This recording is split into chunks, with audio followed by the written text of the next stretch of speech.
വഴി ഒരാൾ നടന്നു വരുന്നത്, എന്തോ ഒരു ചുമട്ടും അദ്ദേഹത്തിന്റെ തലയിലുണ്ട്. ഇത് കണ്ടപാടെ അഹ്മദ് ബിൻ ഹംബൽ തങ്ങളൊന്നിങ്ങനെ എണീറ്റു നോക്കി.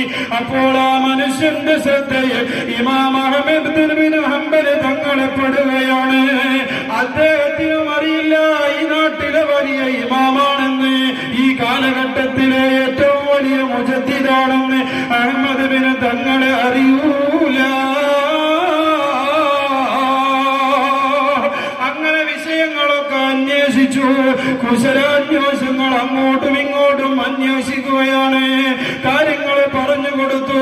ഇങ്ങനെയൊക്കെയാണ് ഉണ്ടായതെന്ന് സയ്യിദുനാ ഇമാം അഹ്മദ് ബിൻ ഹംബൽ തങ്ങളെ ഈ മനുഷ്യനോട് പറയുമ്പോ, പ്രിയപ്പെട്ടവരെ, ബഹുമാനപ്പെട്ട ഇമാം അഹ്മദ് ബിൻ ഹംബൽ തങ്ങളോട് ആ ചുമട്ട് തൊഴിലാളിയായ മനുഷ്യൻ പറയുകയാണ്, അദ്ദേഹത്തിന്റെ പേര് ഖബ്ബാസ് എന്നാണെന്ന് ഗ്രന്ഥങ്ങളിൽ കാണുന്നു.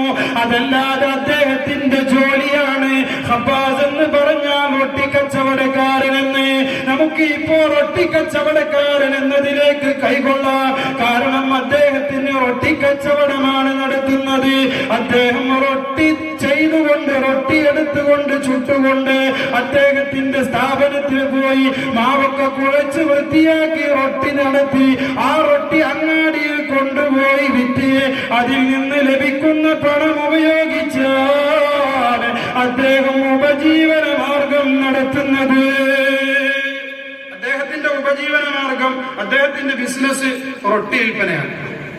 അപ്പൊ അന്നത്തെ റൊട്ടി വിൽപ്പനയുമായി ബന്ധപ്പെട്ട കാര്യങ്ങളൊക്കെ ചുമടായിട്ട് അദ്ദേഹത്തിന്റെ തലയിലും വെച്ചുകൊണ്ട് ഇങ്ങനെ നടക്കുമ്പോഴാണ് ബഹുമാനപ്പെട്ട അഹ്മദ് ബിൻ ഹംബൽ തങ്ങൾ വഴിയോരത്ത് ഇങ്ങനെ കിടക്കുന്നത്. ഇദ്ദേഹത്തെ കണ്ടപാടെ അഹ്മദ് ബിൻ ഹംബൽ തങ്ങൾ ഒന്ന് എണീറ്റ് നിന്നാൽ എന്നെ ശ്രദ്ധിക്കലോ എന്നുള്ള രീതിയിലാണ് ബഹുമാനപ്പെട്ട ഇമാം അഹ്മദ് ബിൻ ഹംബൽ തങ്ങൾ എഴുന്നേറ്റ് നിന്നത്. അതുപോലെ തന്നെ ബഹുമാനപ്പെട്ട ഹംബൽ തങ്ങൾ എണീറ്റ് നിൽക്കലോടുകൂടി ഈ ഖബ്ബാസ് എന്ന് പറയുന്ന മനുഷ്യൻ കണ്ടപ്പോ വിഷയങ്ങളൊക്കെ അന്വേഷിച്ച് വിഷയങ്ങളൊക്കെ യഥാവിധം പറഞ്ഞു കൊടുത്തു. എന്നെ മാലിക്കലുണ്ടായിക്കണം, എനിക്ക് കടന്നുറങ്ങാൻ സ്ഥലമില്ല, ഞാനിപ്പോ ആകെ അങ്കലാപ്പിലാണെന്ന് പറഞ്ഞു. അപ്പൊ ഈ മനുഷ്യൻ പറഞ്ഞു, നിങ്ങൾ എന്റെ കൂടെ പോരും, നിങ്ങൾ എന്റെ കൂടെ പോരി, നിങ്ങൾക്ക് കടന്നുറങ്ങാനുള്ള സ്ഥലം ഞാൻ തയ്യാറാക്കി തരാം. എനിക്കൊരു സ്ഥാപനമുണ്ട്, കുറച്ചുകൊണ്ട് പോയാൽ എൻ്റെ അങ്ങാടി എത്തും. അവിടെ എത്തിക്കഴിഞ്ഞാൽ ഞാൻ എൻ്റെ റൊട്ടി കാര്യങ്ങളൊക്കെ വിൽപ്പന നടത്തുന്ന ഒരു ബിസിനസ് കേന്ദ്രമുണ്ട്. അവിടെ നിങ്ങൾക്ക് രാവിലെ വരെ സുഖമായി നിദ്രയിലാകാമെന്ന് പറഞ്ഞു.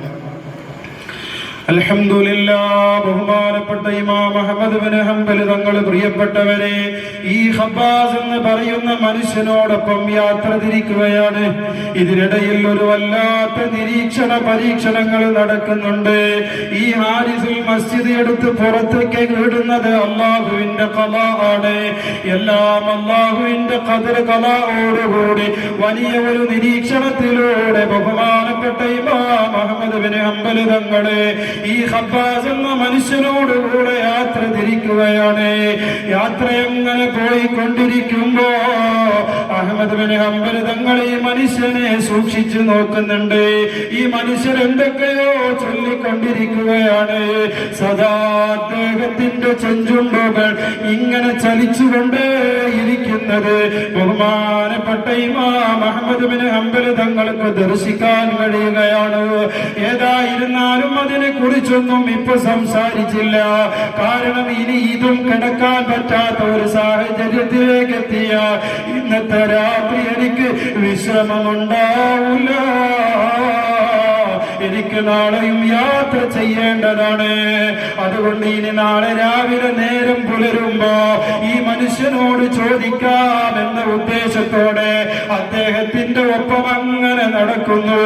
അവസാനം അദ്ദേഹത്തിന്റെ സ്ഥാപനത്തിലെത്തുന്നു. അവിടെ എത്തുമ്പോ പ്രത്യേകമായ ഒരു റൂം സൗകര്യം ചെയ്തു കൊടുത്തു. ഇനി നിങ്ങൾ ഇവിടെ വിശ്രമിച്ചു കൊള്ളുക, എനിക്കല്പം തിരക്കുകളുണ്ട്. എനിക്ക് മാവ് കുഴച്ചെടുക്കണം, അതിലേക്ക് വെള്ളം ചേർക്കണം, അത് കുഴച്ചുകൊണ്ട് അതിലേക്ക് എണ്ണ പുരട്ടണം, എന്നിട്ടത് ഒട്ടിയാക്കി എടുക്കണം, പിന്നെ അത് ചുട്ടെടുക്കണം. അതിന്റെ ചൂടാറി കഴിഞ്ഞാൽ പാക്ക് ചെയ്തുകൊണ്ട് അത് അങ്ങാടിയിൽ കൊണ്ടുപോയി എനിക്ക് വിൽക്കണം. എനിക്കൊരുപാട് തിരക്കുകളുണ്ട്. അതുകൊണ്ട് നിങ്ങൾ ഇവിടെ വിശ്രമിച്ചുകൊള്ളുക. ഒരാളും നിങ്ങളെ ശല്യം ചെയ്യാൻ വരൂല. നിങ്ങൾ ധൈര്യമായി ഉറങ്ങിക്കൊള്ളുക. ഇതൊക്കെ പറയുമ്പോൾ അദ്ദേഹത്തിന്റെ ചുണ്ടുകളിൽ നിന്ന് എന്തോ മന്ത്രം ഇങ്ങനെ ഉരുവിട്ട് കേട്ടുകൊണ്ടിരിക്കുന്നത്. ഇമാം അഹ്മദ് ബിൻ ഹംബൽ തങ്ങൾ പറയുകയാണ്, ബഹുമാനപ്പെട്ട ഇമാം അഹ്മദ് ബിൻ ഹംബൽ തങ്ങൾക്ക് അത് കണ്ടതോടെ ഉറക്കം വരുന്നില്ല. എത്തിപ്പാളി നോക്കുന്നു, അദ്ദേഹത്തെ നിരീക്ഷിക്കുന്നു. അദ്ദേഹം അപ്പുറത്ത് നിന്ന് മാവ് കുഴക്കുന്നുണ്ട്. കുഴക്കുമ്പോഴും അദ്ദേഹത്തിന്റെ ചുണ്ടുകൾ ചലിക്കുന്നുണ്ട്. അദ്ദേഹം മാവിലേക്ക് വെള്ളമൊഴിക്കുന്നുണ്ട്, അപ്പോഴും ചുണ്ടുകൾ ചലിക്കുന്നുണ്ട്. അദ്ദേഹം മാവിന് വേണ്ട എല്ലാ ജോലി തിരക്കിനിടയിലും അദ്ദേഹത്തിന്റെ ചുണ്ടുകൾ ഇങ്ങനെ ചലിക്കുകയാണ്. ഇതെന്താണെന്നറിയാത്ത വല്ലാത്തൊരു വ്യഗ്രതയായി അഹ്മദ് ബിൻ ഹംബൽ തങ്ങൾക്ക് ആരാണ് നിരീക്ഷിക്കുന്നത്? അല്ലാഹ്, ഒരു മദ്ഹബിന്റെ ഇമാമാണ്, ഏറ്റവും വലിയ ഫഖീഹാണ്, ഏറ്റവും വലിയ മുഹദ്ദിസാണ്, ഏറ്റവും വലിയ തഫ്സീറിന്റെ ഗ്രന്ഥകാരന്മാരിൽ അന്നത്തെ കാലത്ത് പ്രൗഢിച്ചു നിൽക്കുന്നയാളാണ്. പ്രിയപ്പെട്ടവരെ, അഹ്മദ് ബിൻ ഹംബൽ തങ്ങൾക്ക് സഹിക്കാൻ കഴിഞ്ഞില്ല. ഞാൻ ഇത്രയും വലിയ ഒരു ആലിമായ മനുഷ്യൻ ഈ ഒരു സാധാരണക്കാരനായ മനുഷ്യന്റെ മുമ്പിൽ ലജ്ജയോടെ തോറ്റുപോകുന്നല്ലോ.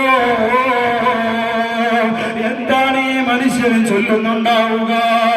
എന്തായാലും ക്ഷമ അടക്കി പിടിക്കുകയാണ്. കാരണം നേരം പുലരണമല്ലോ, പിന്നെ യാത്ര തിരിക്കാമല്ലോ. ഇമാം അഹ്മദ് ബിൻ ഹംബൽ തങ്ങളതാ നേരം പുലരുവോളം ക്ഷമിച്ചിരിക്കുകയാണ്. മനസ്സിനെ വല്ലാതെ നൊമ്പരപ്പെടുത്തുന്നുണ്ട്. എന്താണ് ഈ മനുഷ്യൻ ചൊല്ലുന്നുണ്ടാവുക? അവസാനമതാ പ്രഭാപങ്കിരണങ്ങൾ ദുനിയാവിന്റെ മുകളിൽ പടർന്നു പന്തലിക്കുന്നു. ആകാംക്ഷയോടെ, അഭിലാഷത്തോടെ, ആശയോടെ ഈ മനുഷ്യനോട് യാത്ര പറയാൻ പുറപ്പെടുകയാണ്. ഇമാം അഹ്മദ് ബിൻ ഹംബൽ തങ്ങൾ അദ്ദേഹത്തോട് യാത്ര പറയണം. കാരണം ഏറ്റവും വലിയ സൗകര്യം ചെയ്തു തന്ന മനുഷ്യനാണ്.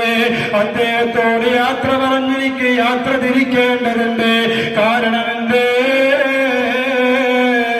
വലിയൊരു ശിക്ഷയിൽ നിന്ന് എന്നെ രക്ഷപ്പെടുത്തിയത് ഈ ഹബ്ബാസ് എന്ന മനുഷ്യനാണ്. യാത്ര തിരിക്കാൻ വേണ്ടി കെട്ടും ഭാണ്ഡങ്ങളുമെല്ലാം എടുത്തുകൊണ്ട് ഹബ്ബാസിന്റെ അടുത്ത് വന്നുകൊണ്ട് യാത്ര തിരിക്കാൻ വേണ്ടി യാത്ര ചോദിക്കുന്നു. യാത്ര ചോദിക്കുകയാണ്. ഇമാം അഹ്മദ് ബിൻ ഹംബൽ തങ്ങളെ, നിങ്ങളത് ചെയ്തു തന്ന സൗകര്യത്തിന് ഒരുപാട് നന്ദികളുണ്ട്.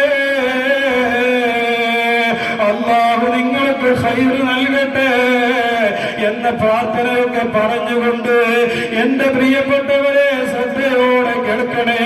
അതാ ഇമാം അഹ്മദ് ബിൻ ഹംബൽ ചോദിക്കുന്നു, ഇദ്ദേഹത്തെ പരിചയപ്പെട്ടത് മുതലുള്ള എല്ലാ നിലക്കുമുള്ള ജിജ്ഞാസ മനസ്സിന്റെ അകതാൽ കെട്ടിപ്പിടിച്ചത് പുറത്തേക്കെടുക്കുകയാണ്. അല്ലയോ, നിങ്ങളോടൊരു കാര്യം ഞാൻ ചോദിക്കട്ടെ എന്ന് പറഞ്ഞുകൊണ്ട് ഹബ്ബാസിനോട് ചോദിക്കുകയാണ്. നിങ്ങൾ എന്താണ് ഇത്ര നേരം നിങ്ങളുടെ നാവ് കൊണ്ട് നിങ്ങൾ ചൊല്ലിയതെന്താ? ഇന്നലെ രാത്രി മുതൽ നമ്മൾ തമ്മിൽ പരസ്പരം കണ്ടുമുട്ടിയിട്ടുണ്ട്, സംഭാഷണങ്ങൾ നടത്തിയിട്ടുണ്ട്, ജോലി തിരക്കിൽ നിങ്ങൾ ഏർപ്പെട്ടിട്ടുണ്ട്. ഈ ടൈമുകളിലൊക്കെ ഞാൻ നിങ്ങളെ വീക്ഷിച്ചിട്ടുണ്ട്. നിങ്ങൾ അപ്പോഴും ദിക്റിലാണല്ലോ. എന്ത് ദിക്റാണ് നിങ്ങളുടെ ഈ സമയം മുഴുക്കയും നിങ്ങൾ കൊണ്ട് നടന്നത് എന്ന് ഇമാം അഹ്മദ് ബിൻ ഹംബൽ തങ്ങൾ ഈ ഹബ്ബാസിനോട് ചോദിക്കുമ്പോ അതാ ഹബ്ബാസ് മറുപടി പറയുന്നു, ഞാൻ ചൊല്ലിയിരുന്ന ദിക്ർ അസ്തഗ്ഫിറുല്ലാഹ്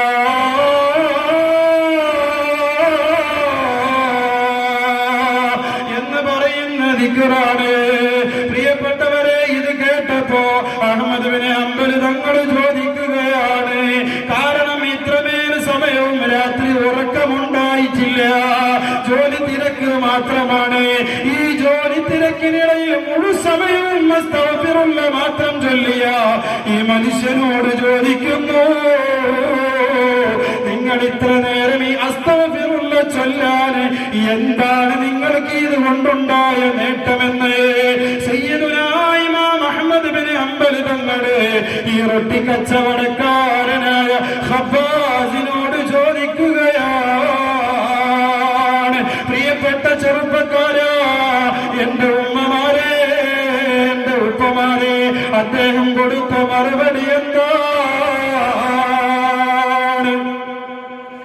അദ്ദേഹം ബഹുമാനപ്പെട്ട ഇമാം അഹ്മദ് ബിൻ ഹംബൽ തങ്ങളോട് മറുപടി പറയുകയാണ്, ഈ ഒരൊറ്റ ഇസ്തിഗ്ഫാർ ഞാൻ എന്റെ ജീവിതത്തിൽ കൊണ്ട് നടക്കലോടെ ഒരുപാട് അല്ലാഹുവിന്റെ അനുഗ്രഹങ്ങളെ ഞാൻ ചോദിച്ചു വാങ്ങിയിട്ടുണ്ട്. അതായത് അദ്ദേഹം എന്തെങ്കിലും അല്ലാഹുവിനോട് ദുആ ചെയ്താൽ അത് മുഴുവനും അല്ലാഹു അദ്ദേഹത്തിന് സാധിപ്പിച്ചു കൊടുത്തിട്ടുണ്ട്. എന്നിട്ട് ആ മനുഷ്യൻ പറയുന്നു, ഇല്ലാ വാഹിദാ, ഒരു കാര്യം ഒഴികെ എനിക്ക് എന്റെ റബ്ബ് സാധിപ്പിച്ചു തന്നിട്ടില്ല. കേൾക്കണം പ്രിയപ്പെട്ടവരെ. അപ്പൊ ഇമാം അഹ്മദ് ബിൻ ഹംബൽ തങ്ങൾ ചോദിക്കുകയാണ്, നിങ്ങൾ എന്താണ് ചോദിച്ചത് അല്ലാഹുവിനോട്? ആ ചോദിച്ചതിൽ നിന്ന് നിങ്ങൾക്ക് അല്ലാഹു നൽകാത്ത കാര്യം എന്താണ്? അദ്ദേഹം പൊട്ടിക്കരഞ്ഞുകൊണ്ട് പറയുന്നു, ഞാൻ എത്രയോ കാലമായി എന്റെ റബ്ബിനോട് ചോദിച്ചു കൊണ്ടിരിക്കുകയാണ്. ഈ കാലഘട്ടത്തിൽ ഒരു ഇമാമുണ്ട്, ആ ഇമാമിന്റെ പേര് ഇമാം അഹ്മദ് ബിൻ ഹംബൽ എന്നാണ്. ആ ഇമാമിനെ ഒന്ന് നേരിൽ കാണാൻ എന്റെ റബ്ബിനോട് ചോദിക്കാൻ തുടങ്ങിയിട്ട് വർഷങ്ങളോളമായി എനിക്കതിന് വരെ സാധിച്ചിട്ടില്ല. ഇതങ്ങ് കേൾക്കലോടുകൂടെ അഹ്മദ് ബിൻ ഹംബൽ തങ്ങള് ഈ ഖബ്ബാസ് എന്ന മനുഷ്യനെ കെട്ടിപ്പിടിച്ചുകൊണ്ട് രണ്ട് കവിൾ തടത്തിൽ മുത്തമിടുകയാണ്. എന്നിട്ട് പറഞ്ഞു കൊടുക്കുകയാണ്, ഇതെന്റെ റബ്ബിന്റെ ഖലാൽ, പള്ളിയിൽ നിന്ന് വലിച്ചു പുറത്തിട്ടത് എന്റെ റബ്ബ് നിങ്ങളുടെ മുമ്പിലേക്ക് എന്നെ എത്തിച്ചതാണ്. പ്രിയപ്പെട്ടവരെ, ഇതിൽ നിന്ന് നമുക്ക് മനസ്സിലാക്കാൻ, ഇതിൽ നിന്ന് പാഠം ഉൾക്കൊള്ളാൻ എന്തൊക്കെയാണുള്ളത്? ഒരു മനുഷ്യന്റെ ജീവിതത്തിൽ ഇസ്തിഗ്ഫാർ നടത്തുകയാണെങ്കിൽ, അവൻ അധികരിപ്പിക്കുകയാണെങ്കിൽ, അവനക്ക് സർവമാന അനുഗ്രഹങ്ങളും അല്ലാഹുവിന്റെ ഭാഗത്ത് നിന്ന് ഉണ്ടാകും. ഇത് പരിശുദ്ധമായ ഖുർആനിന്റെ പ്രഖ്യാപനമാണ്, ഹദീസിന്റെ പ്രഖ്യാപനമാണ്, മഹാന്മാരുടെ ചരിത്രത്തിന്റെ പ്രഖ്യാപനമാണ്. അതുകൊണ്ട് ഇസ്തിഗ്ഫാർ അധികരിപ്പിക്കണേ. അല്ലാഹുവിനോട് ദുആ ചെയ്യുന്ന എല്ലാ ദുആകൾക്കും ഇജാബത്തുണ്ട്. അല്ലാഹു നമുക്ക് തൗഫീഖ് നൽകി അനുഗ്രഹിക്കട്ടെ. അല്ലാഹു നമ്മൾ പറഞ്ഞതും കേട്ടതൊക്കെ സ്വാലിഹായ ഒരു കർമ്മമായി നമ്മിൽ നിന്ന് കബൂൽ ചെയ്ത് അനുഗ്രഹിക്കട്ടെ. ഇൻഷാ അല്ലാഹ് നമ്മൾ ഇന്നെടുത്ത ഈ ഒരു തീരുമാനം 100 സ്വലാത്തിന്റെയും 100 ഇസ്തിഗ്ഫാറിന്റെയും 100 ലാ ഇലാഹ ഇല്ലല്ലാഹ് ചൊല്ലുന്നതിന്റെയും കാര്യം എല്ലാവരും മനസ്സിൽ ഉറപ്പിച്ച് തറപ്പിച്ച് എന്റെ ജീവിതത്തിൽ അത് കൊണ്ടു നടക്കുമെന്നുള്ള ഒരു തീരുമാനം എടുത്തിട്ടാവണം നമ്മൾ ഈ സദസ്സ് പിരിയേണ്ടത്. അല്ലാഹു നമുക്ക് തൗഫീഖ് നൽകി അനുഗ്രഹിക്കട്ടെ. ഇൻഷാ അല്ലാഹ് നേരവേളയിലേക്ക് കടക്കുകയാണ്.